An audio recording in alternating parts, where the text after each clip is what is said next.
এইফালে মাজৰ পৰা দুফালে টানি দিলে হ'ল এটা হাততাল দিব লাগে ওম অসতু মা সৎ গময় তমসু মা জ্যোতিৰ গময় মৃত্যু মা অমৃতং গময় ওম শান্তি শান্তি শান্তি এই উদ্ভাসৰ আলোচনীখন তোমালোকে পঢ়িবা এখন ৱাল মেগাজিন হয় ইয়াতে দেখিছো হিন্দীত লিখা আছে সবসে বড়ি চীজ শিখ ইংলিছত লিখা আছে ভিজিট অফ দাৰ্জিলিং তেনেকৈ সেউজীয়া পথাৰ কবিতাত লিখিছে দ্বিতীয় শ্ৰেণীৰ আস্থা বৰাই আৱাৰ এনভাইৰনমেণ্ট বুলি এটা সৰু প্ৰবন্ধ লিখিছে কথা কোৱা গুহা বুলি এটা লিখিছে ধুনীয়াকৈ পেইণ্টিং কৰিছে তোমালোকে ছবি আঁকিলে ইয়াত ধুনীয়াকৈ নেক্সট বাৰৰ পৰা ইয়াত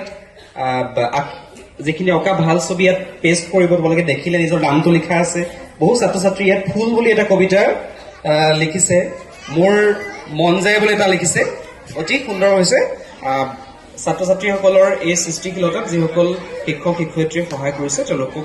ধন্যবাদ জনাইছো কৃতজ্ঞতা জনাইছো আৰু এই উদ্ভাসৰ শুভ উন্মোচনৰ দায়িত্বটোৰ বাবে পুনৰবাৰ ধন্যবাদ জনাই মোৰ বক্তব্য সামৰিছো ধন্যবাদ